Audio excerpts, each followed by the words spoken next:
I'm late. I'm late. I'm late. I'm late. I'm late. I'm late. I'm late for viewer takeover.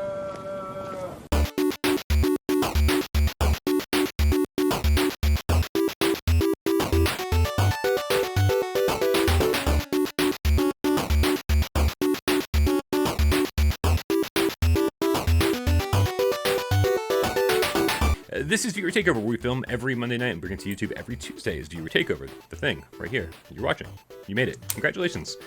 My name is Brian Paul from this channel right here, PSVR Without Parole. And these guys to my left, your left also, is Dave from Dave Station VR. Hello, hello. And this guy right here, AJ from PSVR Underground. Sup? What's going on, guys? You know, just hanging out by myself. Yep, all the time. All By day. myself. Yeah. It's like the Green Day song. It is like that. It's in more ways than one. Which Green Day song? Because I feel like there's a lot that apply in this. It was a hidden scenario. track. Like It was a hidden track On Dookie. If you let the nobody was watching all by myself. I was thinking of you. oh yeah, I remember that. Yeah. No, there's a lot of ones on Dookie that would apply. I feel like I miss when CDs used to have that extra track. Oh, that's not on Dookie, is it? Fuck, that's on a different one. That's on Insomniac, I think. Brain Stew. Brain Stew is on Insomniac. Yeah, fuck. I saw them You're right. I saw them on the Insomniac tour. They were fucking incredible. Except That's awesome. Yeah. Except Billy Joe had scripted this whole thing where he took off his clothes at the end and played naked. And so, but it was so scripted where it wasn't like he just tore off his clothes or whatever. It's like he took off his clothes and folded them in a pile and handed them to some guy on stage. I was like, this isn't like fucking punk rock. This is just a scripted scene. And It's like having a butler come out and do it. I was also like, we don't need to see Billy Joe naked. That's just Yeah, I don't think anybody was like, he's not like The Rock or something. Nobody wants to fucking look at him. The Rock. Also, do we want to see the Or Rock Brad naked? Pitt or something. No. No, like I'm saying he's not like some strapped masculine fucking he's Billy Joe. Right. Anyway, what we do here on Viewer Takeover is we like to thank a whole lot of people, man. The first person we want to thank, of course, is Orthique. I am the Game Cat. Orthique. The Game Cat. Awesome Viewer Takeover introduction.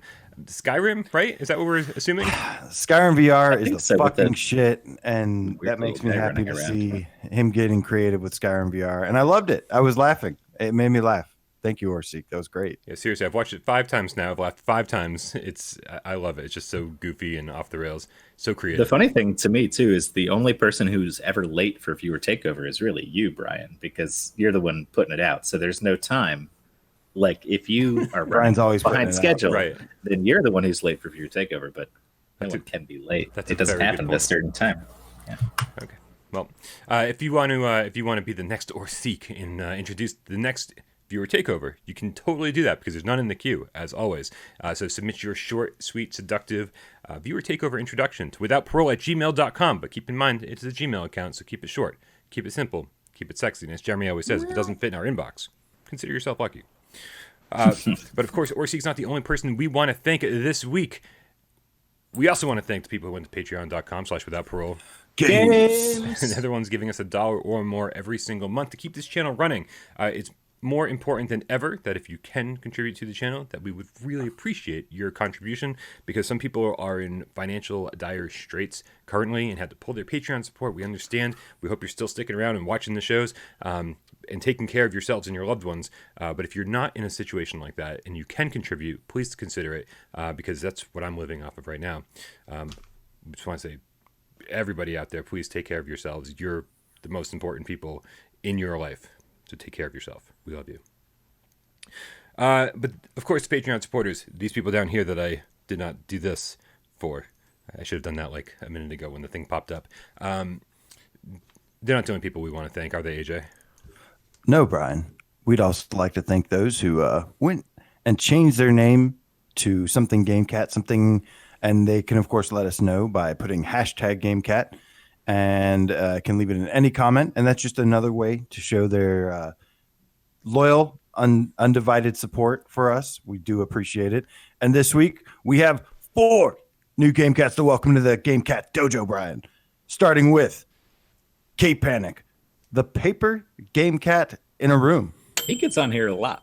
Yeah, He He's on does. here all the time. But he's up with the times. Assuming he's giving some shout outs to Yep. Paper Beast and the Room VR. The Room VR, of course, being Or maybe fantastic. chair in a room. Could be a chair in a room. Shout out. Yeah, that's true. Chair in a room was good. just no, I Because was this gonna is say the just as room, not a room, right? yeah, yeah. Also, it's like K-Panic's the new Hotcakes. Hotcakes Right. is Yeah, Hotcakes has for stopped sure. changing his name every week, so now we got K-Panic in his place. Who else we got? Oh yeah, we've got Ajax, bro, Game Cat, Dude, that's bro. Pretty, that is pretty broy, Bro. man. Ajax, bro.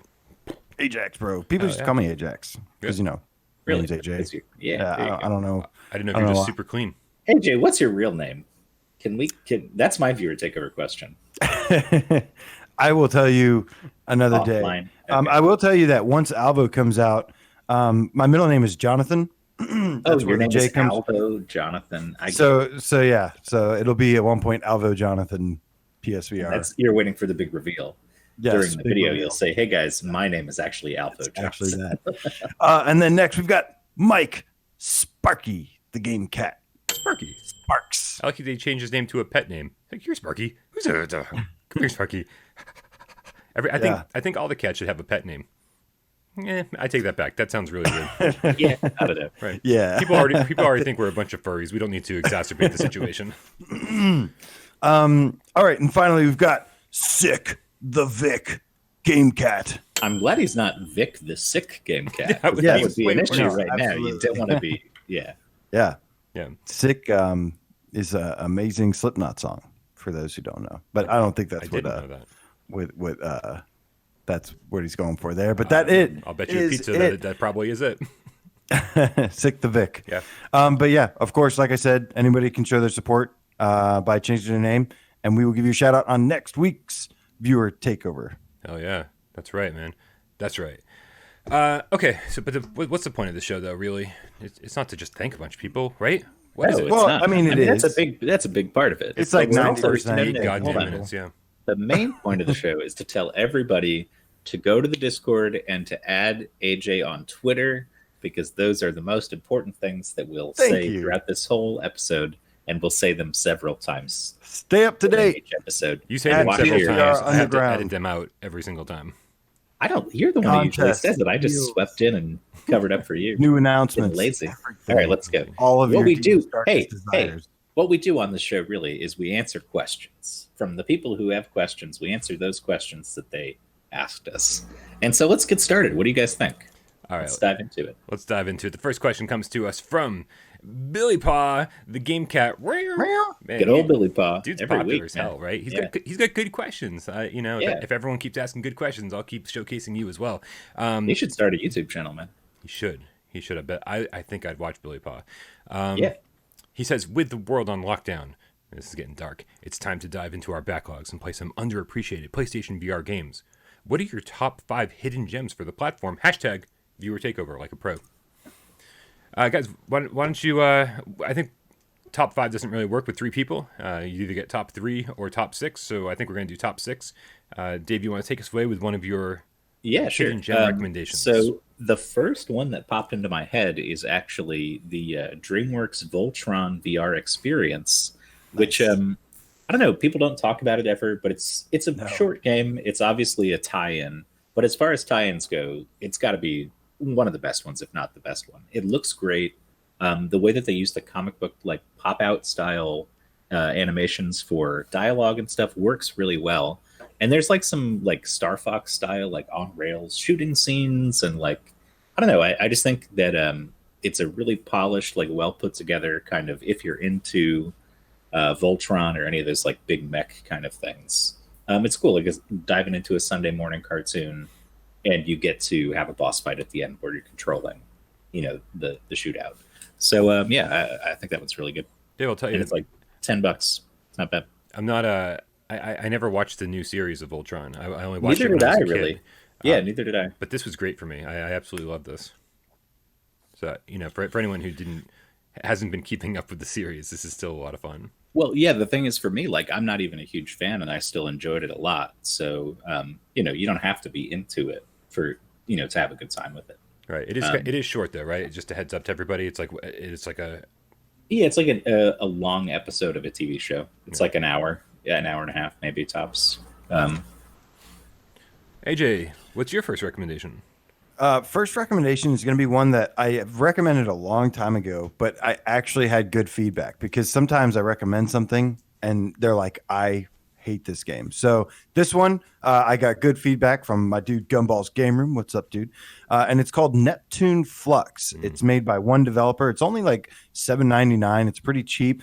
And it's basically an underwater exploration kind of adventure where you're deep sea in a little submarine vessel thing, and you just kind of explore the ocean depths, and you kind of like piece together little puzzle kind of things a little bit, search for objects, and you play as this character, and it's just really relaxing, and I thought it was just a really cool experience. It's about 2 hours long, and really cheap. So just yeah, it was actually I think the first review I ever did on a game was that one like years ago, and I just really enjoyed it. It's a very small bite-sized game, but priced accordingly, and just thought it was really cool and definitely what I would classify as a hidden gem. Nice. I really like the upgrade system in that game. I just remember like going out, collecting a bunch of treasure on the floor, and then getting back to your base and being like, okay, I need to upgrade this and this and this. Very Right. cool. Allows you to kind of explore further every time you get back. Yeah, there's some moments in there that are really cool where you're just going along the ocean floor, and then like something big will start to show up on the screen, and you're like, whoa. Right. Yeah, not bad, especially for one dev. I love those, man. Always Yeah. nice. How about you, Brian? Yeah, my first one is going to be a little bit of an oddball one, but man, I had a ton of fun with Hop Along the Badlands. It's $25 from the future, I believe, and it's only been on sale once since it came out like 2 years ago. So it was like $17 or something. So I don't think there's any risk of it going on sale anytime soon. Although there is an impending sale coming, so watch it go on sale and just totally. That would be nice because yeah, I think the $25 price tag killed that game at launch, but it was goofy, silly fun. I mean, having the move controller and like hopping along like you're supposed to or whatever. Hopping along, yeah. No, Yes, for anyone who doesn't know, you're basically riding a stick horse in this game. Yeah. And the move controller is the stick horse, and it's so goofy and funny that in game when you like hold the stick horse and you can like pull it out and like look at it in front of you and like you can it's just got this big Yeah. stupid grin. What on did you its name face. yours? I remember you named yours something. I named mine Ripley. I totally forgot, man. I'd have to go back and watch the stream. Yeah. But yeah, and to move around, you just have to do this, move it up and down, and it's you're pretending to ride a horse in a pretend world. It's just there's But it's a shooter.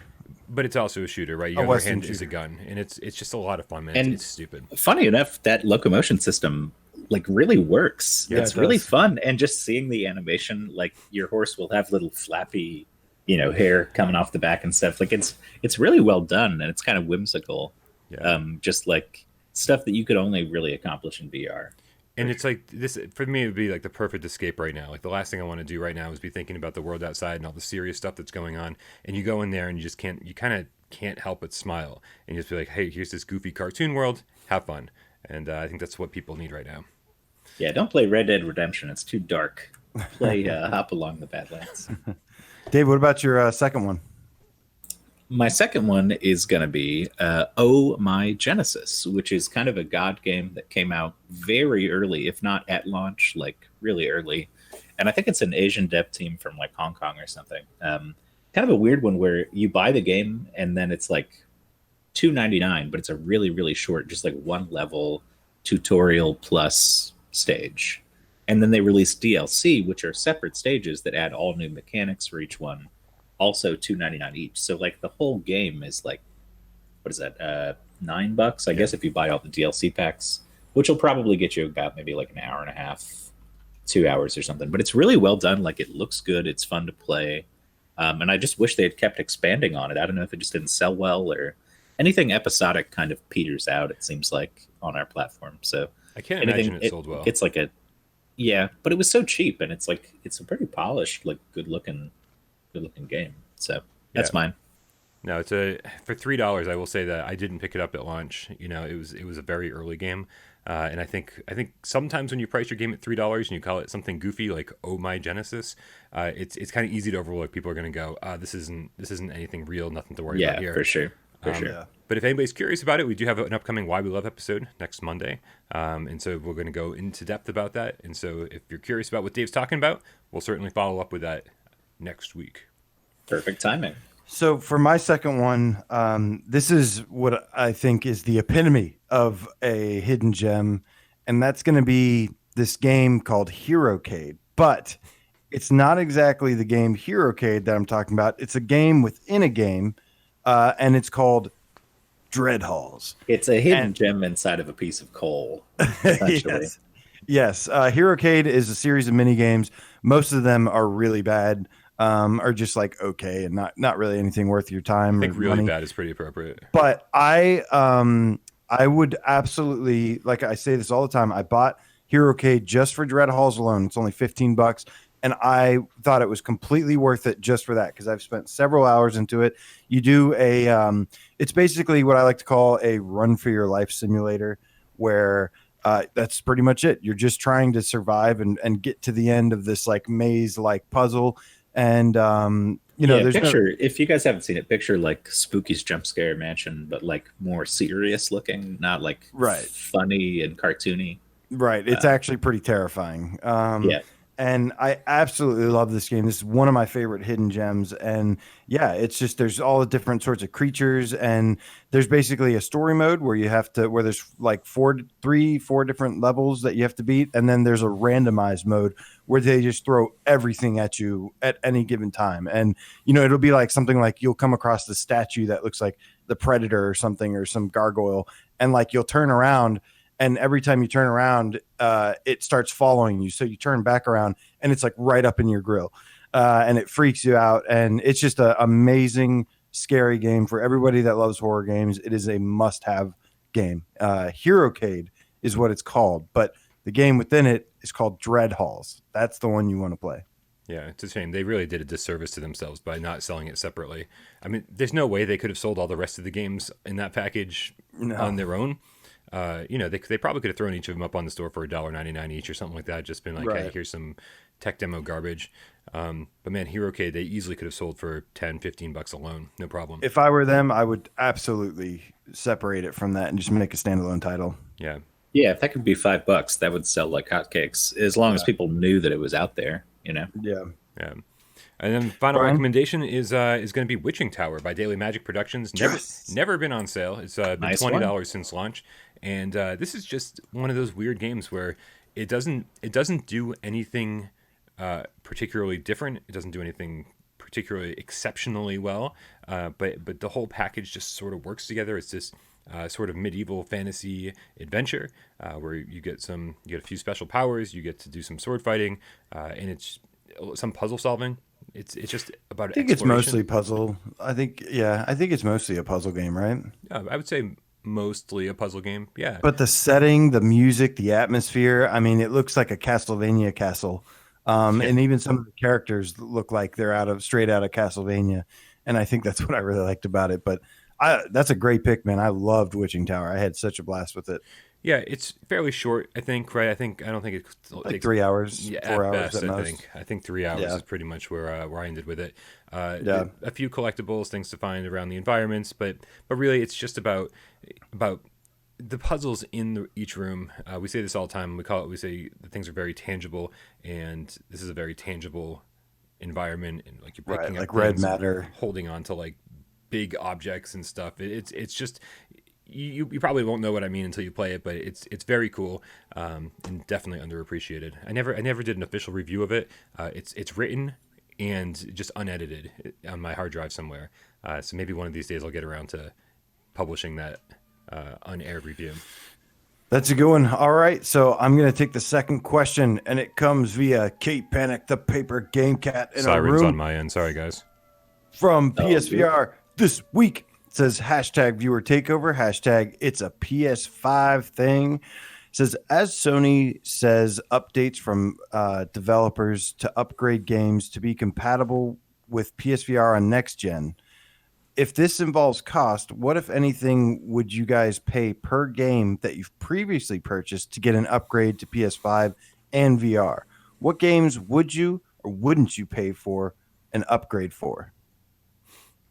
This is a tough question, right? Because I think before we start saying what games would we pay for and how much would we pay, I think the real issue is that it shouldn't be a charge thing. If Nobody's you can't do that. It's not gonna work. Like, right. It's not even a potential option that they would charge us extra for this. I mean, I think it might be potentially an option for a few games, like a very specific group of games, like Skyrim and Resident Evil, and things that are in like the top 5 list, right? Like Firewall. They would just sell a new version. They would just sell a new version of that game. Well, I'd imagine that's typically what they do. Like when PS3 and PS4 happened, the overlap wasn't if you got the PS3 game and then later got a PS4, you could pay to upgrade it. You just had to buy the PS4 version of the game at that point. I figured that's probably going to be exactly what happens. Or we just, if it's forward compatible, then it just looks a little better. I don't know. I think if they go through the effort for like a Resident Evil 7 to optimize the whole thing for PS5, oh yeah, sign me up. They would charge people as it's a new game, right. I think. Or maybe like cheaper than full price, but still. I think it'd be more of an opportunity to re-release your game as like a remastered version or something like that. And I feel like it should be a free upgrade for those that already own the game. And then maybe, I don't know, just sell it for full price again. Yeah, that doesn't seem like it would be a problem. Because this isn't really, it's benefiting the consumer, of course, like from an enjoyment standpoint, but it's really benefiting the developers to be able to do this, to be able to resell their game, to be able to take advantage of new hardware, better graphics, better control schemes if we're getting different controllers. These are things that will allow a developer to sell their game all over again and make some money. But as far as, most of the people who have played these games before, I love Falcon Age, right? But like, am I really going to go back and play Falcon Age again on my PlayStation 5 with new controllers? Maybe.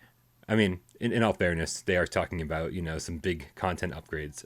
Yes. And so that would make a difference. And so if that's something that other developers are interested in doing, in saying, hey, this game that you played like 2 years ago, we're get this big content update coming along with new move controller support, new graphics support, all this stuff, that's potentially something that they could take advantage of.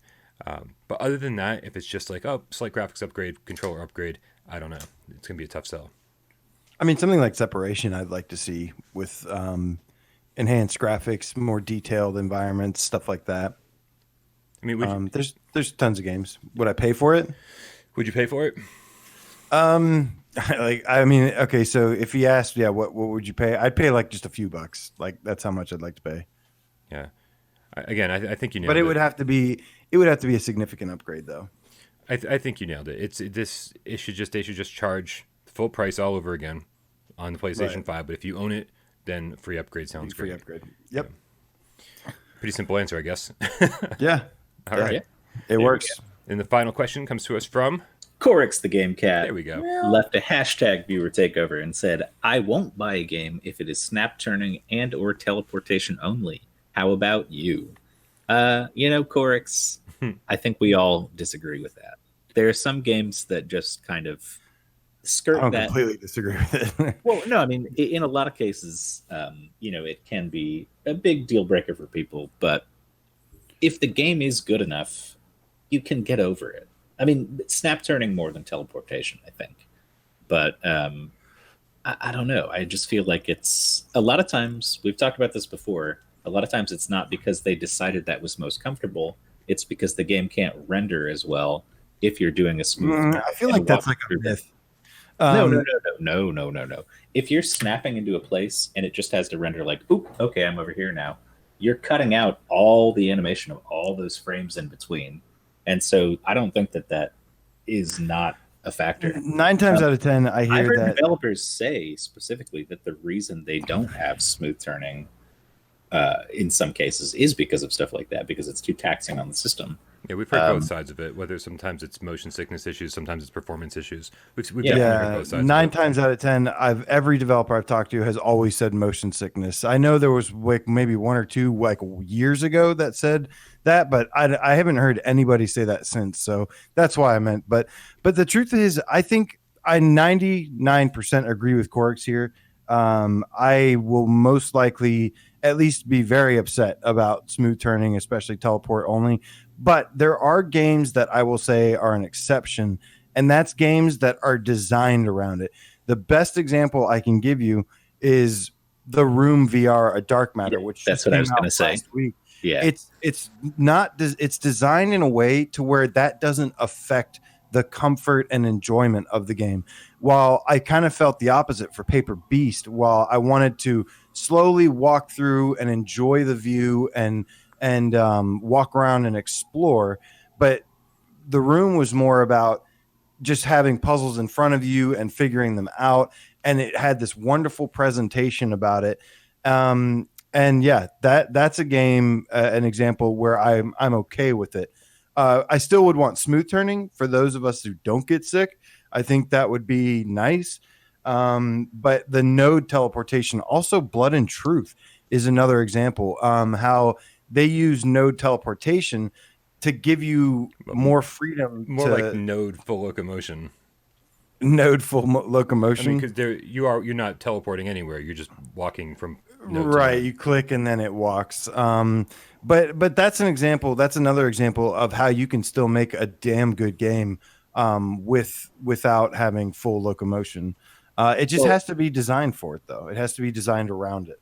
And there are some ones that kind of break this whole concept, because like LA Noire, for example, the VR case files, that has smooth turning and full locomotion, but you're gonna probably switch to snap turning anyways because of the way they implemented it. And part of that implementation is almost more nausea inducing because it's so slow and the momentum they've decided to use.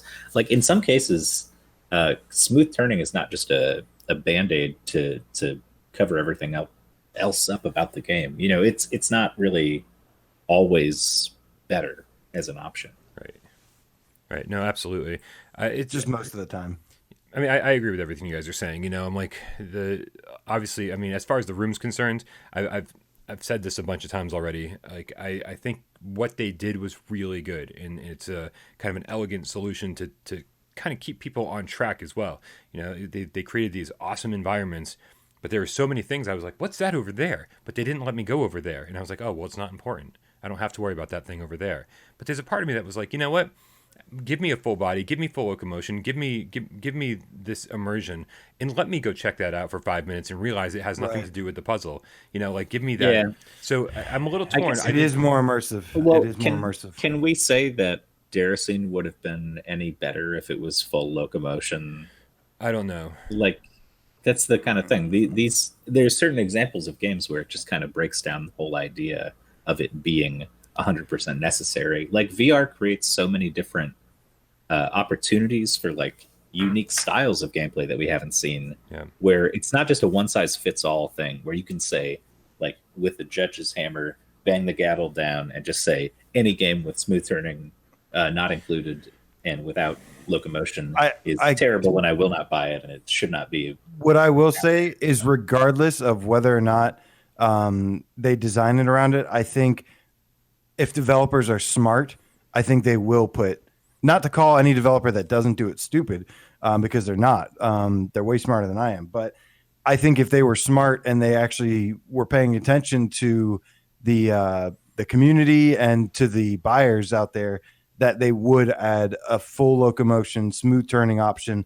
As much as possible. Yeah, optional.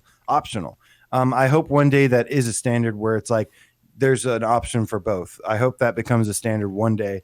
But yeah, to me, that's like basically pissing money away. If you make a game without full locomotion and smooth turning, you might as well just like burn money right in front of you because that's what you're doing. I mean, regardless of whether it's right or not, you're still doing that is what I'm saying. Oh, just the only thing is if the developers are to be believed, when I've heard in some cases where it's a performance issue, you're not burning money in that case. You're making the only money you possibly can on this platform because you have to get something out there.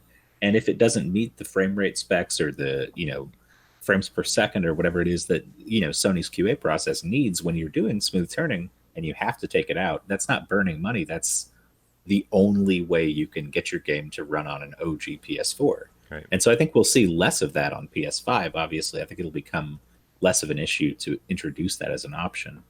But in some cases, I just don't think the resources are there. I think my issue with this is I've seen it in the comments before.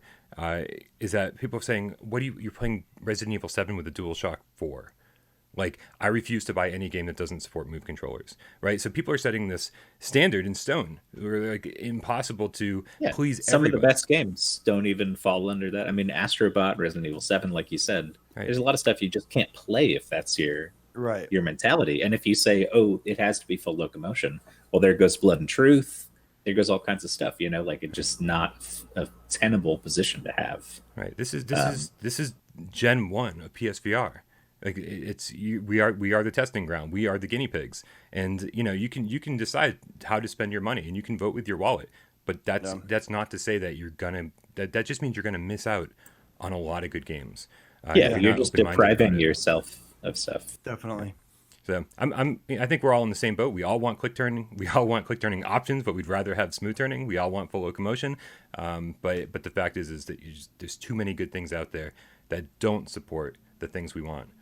So I think you just got to stay open-minded. All right, you guys, I think that does it for another episode of Viewer Takeover. Make sure you join us over on Discord. The link is in the description. Make sure you subscribe to Dave over at Dave Station VR. That link's also in the description. To subscribe to AJ over at PSVR Underground. That link is in the description. There's a lot of shit in the description, guys. Go check it out. There's even a description of this video in the description. It's insanity. But that's it, guys. Make sure you submit your Viewer Takeover question on Discord. Make sure you put hashtag Viewer Takeover in the comments if you want to leave it there. Make sure you get your shout out on next week's show if you change your name to GameCat. Hashtag GameCat in the comments below. Also, support us on Patreon if you can. Patreon.com/withoutparole. Games. And did I miss anything? Viewer Takeover intro. Twitter. Oh, AJ's got Top Twitter 20. AJ's Twitter account. We've got a Twitter account. Right. That's where all the news is. Yes, Now you guys and making AJ fun nailed of it. Top 25 PSVR game debate coming this Thursday on Gamescast Live, 6 p.m. Oh, you Eastern. just Strap leaked in. it, man. You Strap just in, leaked folks. it. Oh, no, It's no. going to take... You leaked that at the I did. 25 list I now. did. I'm so sorry. I Take didn't. five All right. Well, that's all you guys guys get. They don't get anything else. You get nothing else. All right. Fucking whatever. We're out of here.